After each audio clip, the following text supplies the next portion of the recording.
Hello and welcome back everyone. मेरा नाम है आशीष और आप देख रहे हैं टेस्टी कोडी चैनल। सो गाइज, आज की इस वीडियो में हम देखने वाले हैं अपने एंगुलर क्रेड एप्लीकेशन के लिए सर्विसेज में कोडिंग करने वाले हैं, सर्विसेज में मेथड बनाने वाले हैं। लेकिन उससे पहले आज हम आपको डेमो दिखा देना चाहते हैं कि इस जो पूरे प्रोजेक्ट पे हम वर्क कर रहे हैं एक्चुअली में फाइनलाइज होने के बाद ये कैसा दिखेगा, इसकी फंक्शनलिटी क्या रहेगी। तो इन सारी चीज़ों पे हम वर्क करने वाले हैं, इन सारी चीज़ों को हम देखने वाले हैं। तो बिना टाइम वेस्ट करते हुए हम अपने चलते हैं डेमो की तरफ और डेमो में देखते हैं कि एक्चुअली में हम करने क्या वाले हैं। सो यहाँ पे हमारा डेमो के रूप में एक हमने पूरे प्रोजेक्ट को रन करा के रखा है, पुराने प्रोजेक्ट को जिस पे हम वर्क कर रहे थे, और उसके बाद इसी को मैं एज ए ट्यूटोरियल बता रहा हूँ। ठीक है, तो जैसा कि पिछले वीडियो हमने सीखा था राउटिंग करना, कंपोनेंट्स बनाना और एंगुलर मटेरियल को कैसे इंस्टॉल करते हैं, कैसे कॉन्फ़िगरेशन करते हैं, कैसे सेटअप करते हैं। और इन केस अगर हम इस स्टूडेंट्स को रिमूव करके एंटर करते हैं तो आपको दिखेगा फिर से वही स्टूडेंट्स वाला पूरा का पूरा पैनल। ठीक है, तो यहाँ पर हम क्या क्या इम्प्लीमेंट किए हैं, क्या क्या यूज़ किए हैं, पहली चीज़ तो ये जान लेते हैं। यहाँ पर हमने एक टूल बार यूज़ किया है जो कि आपको ये दिख रहा है। अगर आप लोग को टूल बार के बारे में बिल्कुल नहीं पता, ज़रा सा भी आइडिया नहीं है, तो आप मेरा एंगुलर मटेरियल का ट्यूटोरियल देखिए, उसमें फर्स्ट वीडियो जो है वो टूल बार पे ही मैं बनाया हूँ। अगर आपको तब भी नहीं मिल रहा तो डिस्क्रिप्शन पे मैं एंगुलर मटेरियल का ट्यूटोरियल का प्लेलिस्ट डाल दूँगा, वहाँ से आप इजीली गेट कर सकते हैं। सेकंड थिंग, यहाँ पे एक मैंने फॉर्म बनाया है और फॉर्म को पूरा फुल्ली वैलिडेट किया हूँ। अगर फॉर्म में कोई भी डेटा आप फिल नहीं करेंगे तो वो रेड कलर से हो जाएगा और फॉर्म सबमिट नहीं होगा, पूरा कम्प्लीटली सबमिट नहीं होने वाला। तो आप यहाँ पे देख सकते हैं कुछ इस तरीके से यहाँ पे दिख रहा है, name, age, mobile, email, address. ठीक है, आफ्टर दैट उसके बाद यहाँ पे हमने एक डेटा टेबल प्रिंट कराया है। डेटा टेबल में डेटा आपको दिखेगा ID, name, age, mobile, email address and action. Action पे आप लोग देख सकते हैं यहाँ पे दो तरीके का बटन दिख रहा है, दोनों बटन अलग तरीके का वर्क करेगा। एडिट पे डेटा को एडिट करेगा, डिलीट पे डेटा डिलीट करेगा। तो डेमो के लिए मैं यहाँ पे कुछ चीज़ें एडिट भी करूँगा, कुछ चीज़ें डिलीट भी करूँगा, कुछ चीज़ें ऐड भी करूँगा। तो सबसे पहले तो मैं डेटा ऐड करके आपको दिखा देता हूँ, जिससे कि आपका एक चीज़ का डाउट क्लियर हो जाए कि डेटा ऐड कैसे होगा। तो सिंपली मैं यहाँ पे चल रहा हूँ ऐड करने डेटा, तो मैं सिंपली यहाँ पे देता हूँ SAV सेव, और यहाँ पे एज में देता हूँ इनकी 18। मोबाइल नंबर यहाँ पे डमी में कुछ भी डाल देता हूँ, आपको जो भी रखना चाहें। ईमेल आईडी पे भी आप कुछ भी डाल सकते हो, जो भी आपको देना चाहिए, लेकिन एज ए ईमेल फॉर्मेट होना चाहिए। ठीक है, सपोज़ मैं यहाँ पे लिखता हूँ save@gmail.com, सिंपल सा। एड्रेस में दे रहा हूँ कुछ भी नहीं। ठीक है, और सिंपली मैं इस पर ऐड बटन पे क्लिक करता हूँ तो डेटा ये देखो यहाँ पे ऐड हो गया। 7th number ID save, as 18, और यहाँ mobile number something something, email ID something something and address also blah blah blah. ये सारे डेटा यहाँ पे हमारे आ गए। अब इसमें से अगर सपोज कोई डेटा हमें एडिट करना हुआ और डिलीट करना हो तो सबसे पहले डिलीट देखते हैं। 5वें नंबर आईडी को हम डिलीट करने जा रहे हैं, तो यहाँ पे हम आईडी नंबर 5 पे क्लिक करते हैं तो देखो 5 आईडी डिलीट हो चुका है ऑन टाइम पे, बिना पेज रिफ़्रेश हुए। तो आप लोग को समझ में आ रहा होगा कि एंगुलर कितना ज़्यादा पावरफुल है। एंगुलर से हम कोई भी चीज़ बनाते हैं तो कितना रिस्पॉन्सिव, कितना अच्छा, कितना शानदार, कितना कूल रहता है। ठीक है, चलिए अब डेटा एक एडिट करके देखते हैं। तो ये रेनू वाला डेटा मैं एडिट करता हूँ। इन केस एडिट किया, मैं यहाँ पे नेम देता हूँ सिंपली अनु। ठीक है, मैं यहाँ पे अनु कर दिया। एज 14 है तो मैं इसको दे दिया 24, और यहाँ पे 1 1 2 3 4 5 6 7 9 8 है तो 987654321। आफ्टर दैट यहाँ पे मैं देता हूँ nobody@gmail.com and place nowhere. Update पे क्लिक करता हूँ तो देखो ऑन टाइम पे यहाँ पे 6 नंबर आईडी, यहाँ पे अनु लिख उठा, एज 24 है, आईडी यहाँ पे देखो 9876542 हो चुका है, यहाँ पे नोबडी हो चुका है और नोवेयर सेम एज दिस। तो ये रहा हमारा आज का डेमो। बहुत सिंपल और बहुत ईजी है, बहुत कूल है प्रोजेक्ट हमारा, एकदम ईजी तरीके से मैं इसको पूरा बताया हूँ। तो अब हम चलते हैं अपने सर्विसेज कंपोनेंट की तरफ और वहाँ पर कोडिंग करके देखते हैं और सीखते हैं कैसे गेट, अपडेट, एडिट, डिलीट, ये सारे मेथड को कैसे यूज़ करते हैं सर्विसेज में। तो सबसे पहले यहाँ पे हम यूज़ करने वाले हैं क्रिएट आइटम्स को, जो कि थोड़ा टफ होता है। तो चलिए शुरू करते हैं। ओके, तो यहाँ पे सबसे पहले मैं कमेंट पास करूँगा और कमेंट में देता हूँ create item with the help of post method, क्योंकि यहाँ पे पोस्ट मेथड के थ्रू हम यहाँ पे आइटम्स को क्रिएट करेंगे और उसी के पर्सपेक्टिव में हम कोड को करेंगे पोस्ट मेथड का। ठीक है, तो यहाँ पे एक मेथड बनाने वाले हैं क्रिएट आइटम नाम से, और उसमें हम आइटम एज ए आर्गूमेंट रखेंगे। और आइटम जो होगा हमारा आइटम आइटम एनी टाइप का होगा। ठीक है, और उसके बाद उसको ऑब्जर्व करके यूज़ करने वाले हैं।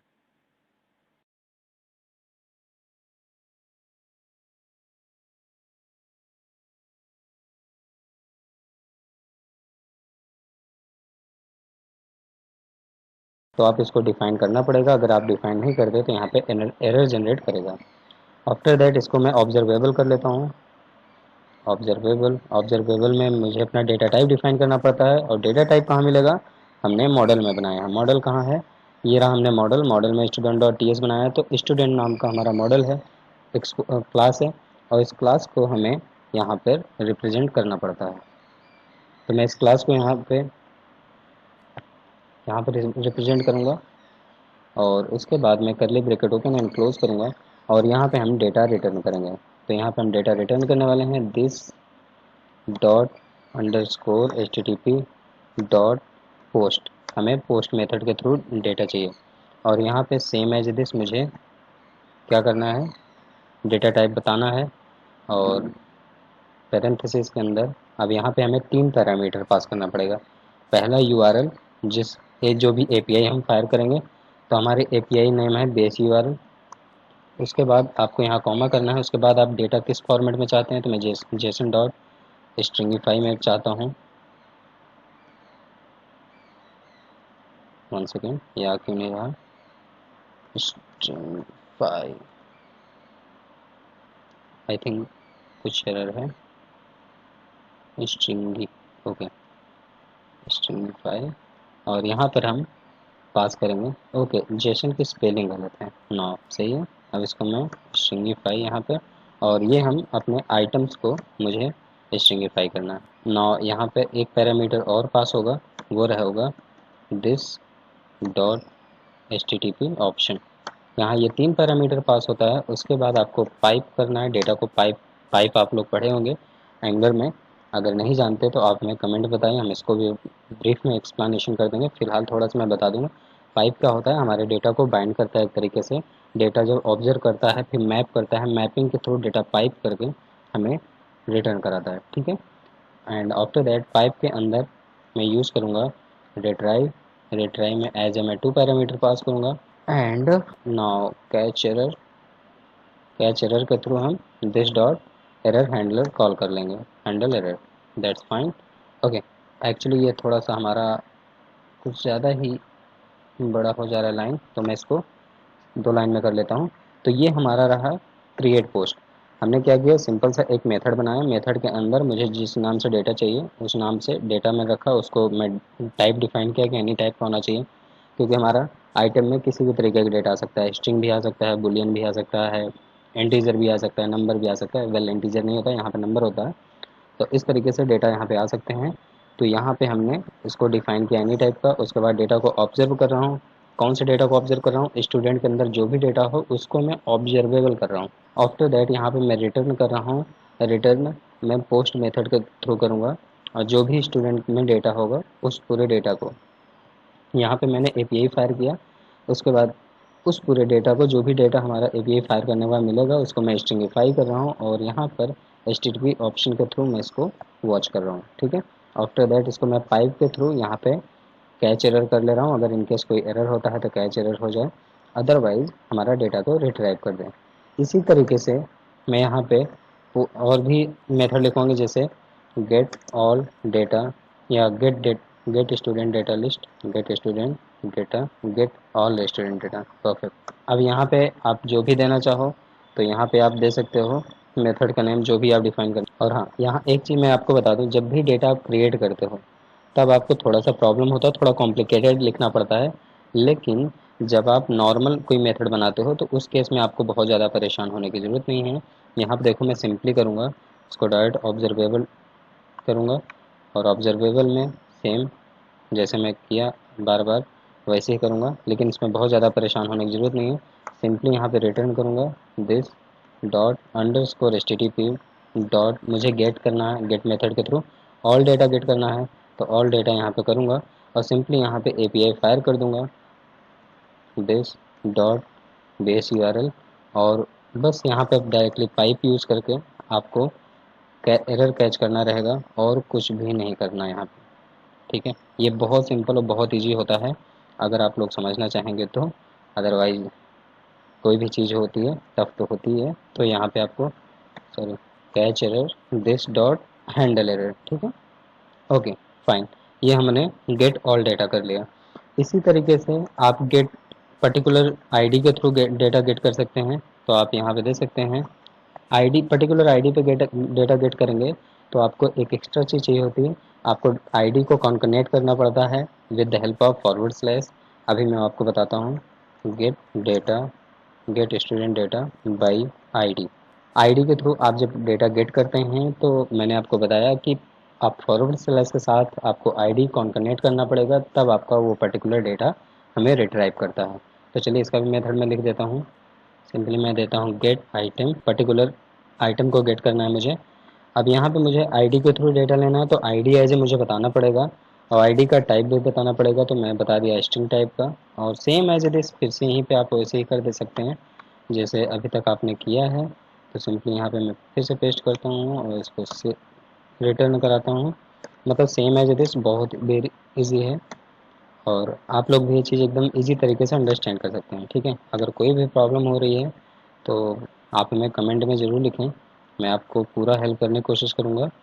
और यहाँ पर सिंपली आपको फिर से अगेन क्या करना है, this dot base URL API fire करनी है। आफ्टर दैट अब देखो यहाँ पे आपको समझने वाली बात है, यहाँ पे आपको कॉमा नहीं करना है। ठीक है, यहाँ पे डायरेक्टली प्लस करना है, प्लस और सिंगल कोट में फॉरवर्ड स्लैश पास करना है, अगेन प्लस करना है और यहाँ पे आईडी पास करनी है। ठीक है, बस इतना करना है। उसके बाद अगेन आप पाइप के थ्रू एरर कैच कर सकते हैं। और ये वाला मेथड मैं फर्स्ट टाइम अपने प्रोजेक्ट में बता रहा हूँ, तो अगर आप लोग को समझने में प्रॉब्लम हो रही है तो आप हमें कमेंट में ज़रूर बताएं कि वीडियो में आपको क्या समझ में नहीं आ रहा, उस पर्टिकुलर चीज़ को मैं समझाता हूँ एकदम एक्सप्लेन करके, इसलिए मैं ऐसे बता रहा हूँ अभी, जिससे कि एटलीस्ट मुझे पता तो चले कि रिस्पॉन्स क्या है आप लोग का। ठीक है, और बाकी ये नया मेथड है, इसको मैं फर्स्ट टाइम इसमें अपने पूरे ट्यूटोरियल में बता रहा हूँ, तो अगर समझने में हो सकता है प्रॉब्लम हो सकती है तो प्लीज़ आप हमें कमेंट में ज़रूर दें। मैं बार बार यही कहूँगा कि कमेंट में ज़रूर बताएं वीडियो कैसा लगता है, वीडियो में क्या प्रॉब्लम है, कोई चीज़ आपको समझ में आती है कि नहीं आती, ये सारी चीज़ें आप हमें ज़रूर बताएं। एंड वन मोर थिंग, ये छोटा है काफ़ी, मैं थोड़ा इसको एक बार बड़ा कर लेता हूँ फ़ॉन्ट। अब आई थिंक आपको लोग को क्लियर दिखेगा। और ये टर्मिनल इतना बड़ा क्यों है भाई। ठीक है, इसको मैं थोड़ा फॉर्मेट कर लेता हूँ, राइट क्लिक करके फॉर्मेट कर दिया, तो यहाँ पे हमारा सारा डेटा फॉर्मेट में हो गया। ठीक है, इसी तरीके से हम एक काम करते हैं और भी चीज़ों को हम बना लेते हैं। अब पूरे मेथड को मैं डायरेक्टली लिख लेता हूँ। ठीक है, तो मैं समझाता हूँ एक एक चीज़। ओके, तो मैंने यहाँ पे लिख लिया है सिंपली, मैंने दो मेथड और लिखा, एक अपडेट का और एक डिलीट का, क्योंकि ऑलमोस्ट मैंने तीन मेथड लिख चुके थे, get all data, get by ID and create data. ठीक है, फिर बचा अपडेट और डिलीट। तो अपडेट को मैंने लिखा अपडेट आइटम, और यहाँ पे मुझे दो पैरामीटर चाहिए, पहला तो आईडी चाहिए और दूसरा आइटम। आइटम हमारा जो एनी टाइप का आ रहा है। ठीक है, तो यहाँ मैंने आईडी लिया और आइटम्स के लिया। अब उसके बाद सेम ऑब्जर्व कर रहा हूँ डेटा को, अपने स्टूडेंट डेटा को। उसके बाद मैं यहाँ पे रिटर्न कर रहा हूँ with the help of put method. ये चीज़ याद रखना, आप अपडेट करोगे तो आप पुट मेथड यूज करोगे। ठीक है, पुट मेथड में भी सेम वैसे ही किया। और यहाँ पे आप एक चीज़ देखिए, तीन पैरामीटर यहाँ पास हो रहा है। पहली चीज़ तो यहाँ this dot base URL plus forward slash plus ID, मतलब ये आईडी के लिए मैंने पूरा किया। उसके बाद दूसरी बार इसमें जो अपडेट करूँगा वो हमारा डेटा किस में चाहिए, स्ट्रिंगीफाई में चाहिए आइटम का डेटा, तो उसको मैंने पास किया। एंड तीसरा यहाँ पे HTTP ऑप्शंस को मैंने कॉल किया। आफ्टर दैट पाइप के थ्रू रिट्राई किया एंड कैच एरर को चेक किया। ठीक है, इसी तरीके से मैं student delete item by ID कर रहा हूँ। Student delete item by ID में डिलीटेड आइटम को मैं चेक किया। ठीक है, डिलीटेड आइटम में आईडी के थ्रू डिलीट होगा, तो आईडी को मैंने यहाँ पास किया एज ए आर्गूमेंट। और उसके बाद return this dot underscore HTTP delete method use किया। डिलीट मेथड में दो पैरामीटर मुझे पास करना पड़ा, पहला हमारा आईडी रहेगा, दूसरा HTTP ऑप्शन रहेगा। ठीक है, और उसके बाद हमने डायरेक्टली क्या किया, फिर से वही सेम चीज़ पाइप के थ्रू रिट्राई किया, कैच एरर किया। ये हमने सिर्फ और सिर्फ सर्विसेज को मैंने कॉल किया है, यहाँ पे सर्विसेज के अंदर मेथड डिफाइन किया है। अब हमारा मेन काम है ये जो जो मेथड बनाया हूँ इस पूरे मेथड पे डेटा को सब्सक्राइब करना। अभी तो मैंने डेटा को ऑब्जर्व किया, ऑब्जर्व मतलब अब यहाँ पे मैं आपको समझाता हूँ एक सबसे बड़ी चीज़। ये जो डेटा को हम ऑब्जर्व कर रहे हैं, ये स्टूडेंट डॉट डेटा को ऑब्जर्व कर रहे हैं, इस डेटा को तो हम सर्वर से ऑब्जर्व कर ले रहे हैं, मतलब मॉनिटर ले रहे हैं, डेटा स्ट्रीम कर ले रहे हैं। अब इसको हम सब्सक्राइब कहाँ करेंगे, उस चीज़ पे वर्क करेंगे पर्टिकुलर अपने कंपोनेंट डॉट टी एस पे। ठीक है, तो ये particular component dot T S पे अब हम वर्क करने वाले हैं। तो चलिए स्टार्ट करते हैं अब अपने डेटा को सब्सक्राइब करना और डेटा को रेंडर कराना। सो गाइज आज के लिए इतना ही, क्योंकि वीडियो काफ़ी लंबी हो जाने के कारण वीडियो यहीं पे मैं रोक रहा हूँ। नेक्स्ट वीडियो में तीसरे पार्ट में हम कंप्लीट करेंगे, इसको फाइनलाइज करेंगे और इसको होस्ट करेंगे अपने गिटहब पे। सो मिलते हैं नेक्स्ट वीडियो में, तब तक के लिए bye bye, take care, keep practice, keep coding and keep waiting for my next video. Bye bye, take care. अगर आप चैनल में नए हैं तो सब्सक्राइब ज़रूर कर लें, जिससे कि आने वाले अपडेट्स आप तक मिलते रहें।